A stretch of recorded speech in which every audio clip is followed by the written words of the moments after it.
Are there actually jobs that allow you to do more than work and sleep anymore? So in the past few years here in the US, I've noticed a trend in the workforce.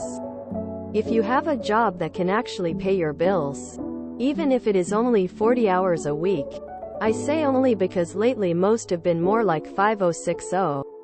You tend to feel like you can't do anything other than pass out after work. I've talked to a lot of people from all different industries, and it seems to feel the same to the majority. These jobs have you so anxious with unrealistic, or worse, undescribed, expectations that you become so burnt out by the end of your day that you have no energy left for anything. When did this start? How do we get away from this? As human beings, we need our lives and time for passions back. It seems incredibly systemic to exhaust the population so much that we become robots with no fuel to drive change. That's how the riches squeeze more out of anyone else. Raise prices, keep the pay minimum, and shove more works to each worker.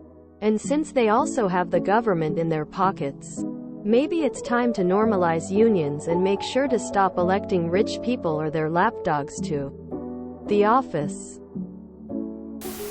Rich people jobs are all about having a lifestyle and the money to spend on it.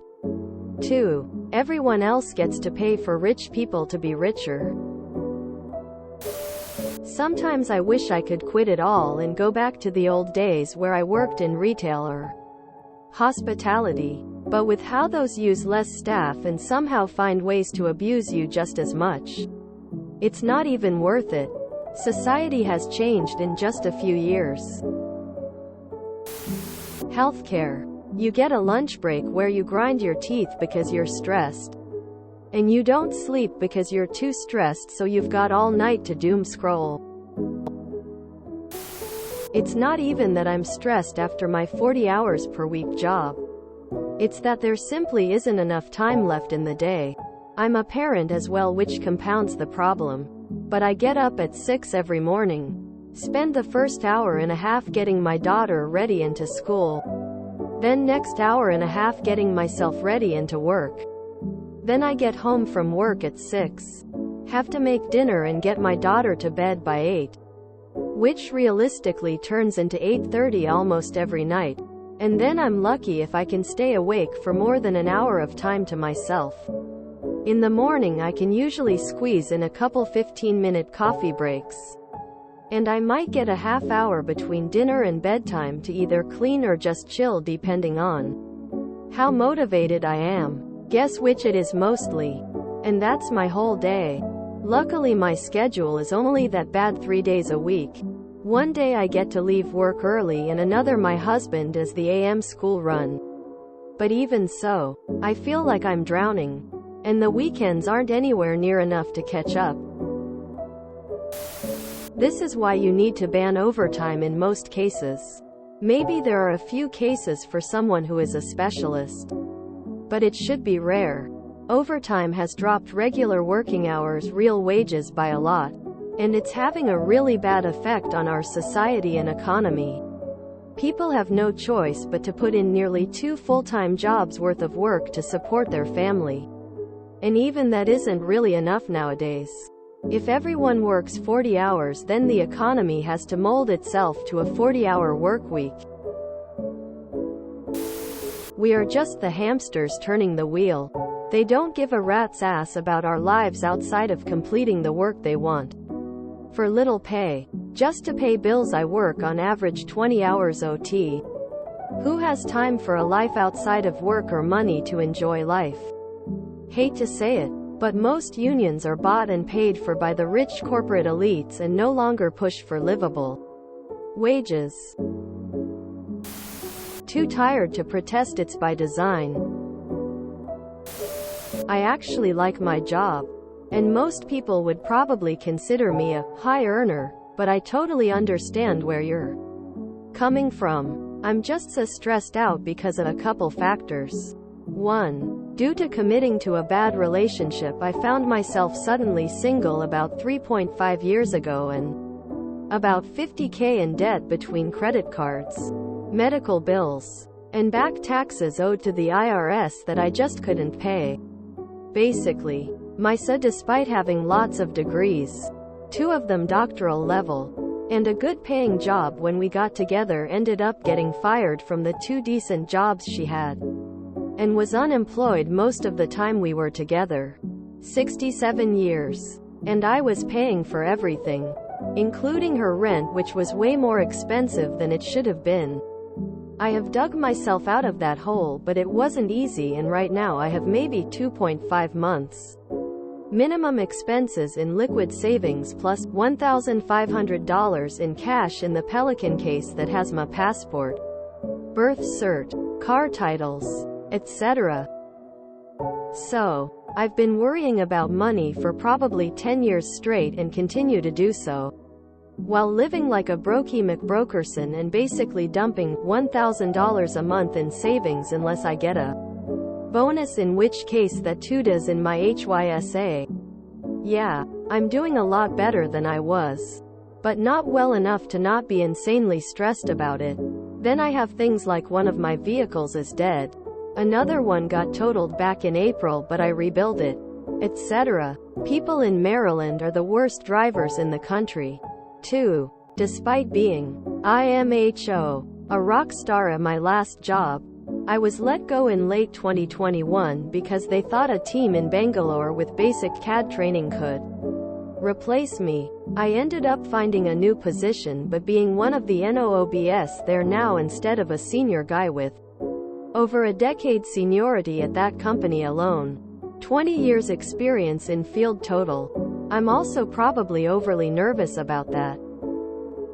I don't know how much latitude I have to make decisions without involving others, etc. And that stresses me out too. I haven't got a performance review and only one small raise, so I can only assume that people like my work. 3. I can tell the stress is killing my health. I pretty much pass out every night at around 8 p.m. Wake up at midnight, and stare at the ceiling until I finally can go back to sleep. Likely an hour or so before my alarm goes off. I'm too tired to read or even follow a TV show. And I'm showing all the symptoms of IBS but can't see a doctor for another month or so. Oh yeah, I've had 2 doctors quit the practice on me in the last 3 years. So getting care is challenging too. Just saw a dentist last week and they refused to treat me. I just needed a cleaning and exam, because my blood pressure is so high, despite most of my life it being very low. I know part of it is because I'm out of shape due to working a lot at my last job and having some foot issues that I finally got treated, which kept me less active. And I'm guessing the rest is a combination of aforementioned IBS symptoms raising it because of discomfort and again, baseline stress. I guess it could be worse. But I don't know how to fix the economic pressures. Even though I feel like I'm living very frugally and saving a lot, the thought of buying even a modest house seems completely unattainable. So then I have the stress of worrying about the stability of my housing situation as well. I actually don't know if they exist anymore. As far as I know, the BLS doesn't track hours worked at the given wage, so I can't verify anything officially. Anecdotally, I've never gotten into any position, or have heard of one, that pays decently that didn't automatically expect you to be there for 5,060 hours a week. I thought I had one, with an actual 9-to-5 schedule, moderate stress and a decent manager, but 1. It took me 10 years in the industry to find something like this through my connections. 2. It's rapidly deteriorating. Our team gets assigned more and more and gets KPIed harder and harder while the team shrank in half. Fun fact: employers do their best to make their application process so tedious that only the most desperate person would persist through the process to get the job. Employers want desperate employees that are willing to work 6,080 hours. Not so much the best employee. Employees that are not desperate have too much leverage on the employer, which is what they don't want in the workforce. As long as the workforce is desperate, employers will continue to push their luck with bad practices and long, excruciating hours. At this point, the deciding factor on whether employers will continue with their practices is purely on the workforce's willingness to continue tolerating it. I'm thinking the same right now. I'm a bus driver and I love my job. I'm good at it and the company I work for are pretty good. Except, last week I worked almost 70 hours in 6 days and I'm completely burned out this week. I had to call in sick yesterday and today and I couldn't face yet another 12.5-hour shift. Lately it's been finish work, eat, shower, bed, and the start again, and it's honestly breaking me. Mentally and physically. I've a job interview on Friday for an office-based position within the transport industry that I hope I get. I believe it comes down to how isolated we are, and the fact that humans naturally derive energy from meaningful social interactions and relationships. Everything is more exhausting when you don't have a good support system. And while humans have gradually been moving away from living as the social animals we naturally are, for thousands of years, the internet has absolutely ramped up the speed at which we are becoming completely isolated. And even if you do have a family, tribe, it is incredibly uncommon for people within a family to be truly connected to one another. I'd say we're at the point where we subconsciously perceive our family members to be our greatest enemies, threats. We have been systematically programmed to believe that nothing matters more than generating capital. We are moving closer and closer to the point of believing that generating capital is all that matters. I work 3/12s, paid for 36 hours, considered full-time, and have 4 days off. It sounds like a dream. It's not. At 10 hours your body and mind are done. 4 days off is actually too many if that seems like a thing. Those 4 days off should be working another job to survive easier, but I'll be damn working in USA. Full-time I should need another job. Farmer here. Depends on the time of year. Right now it's harvest, so after I get the kids to school I'm usually in the field till 10 p.m. or later. Late summer and winter is when we do a lot of travel and such since we don't have livestock. Rainy or snowy days. Might do some wrenching in the shop. Or might sit on the couch and play Halo. I am seriously debating quitting and being homeless. Living in a tent out in the woods. Life would be hard, but at least I'd have some peace. Loudly crying. My wife sleeps on the clock, lol. She's a software engineer that works from home. And sometimes her job requires so little work that she naps during the day and binge watches TV shows. Freelance consulting work is really the only thing there is. Yes. Get a degree in something techy.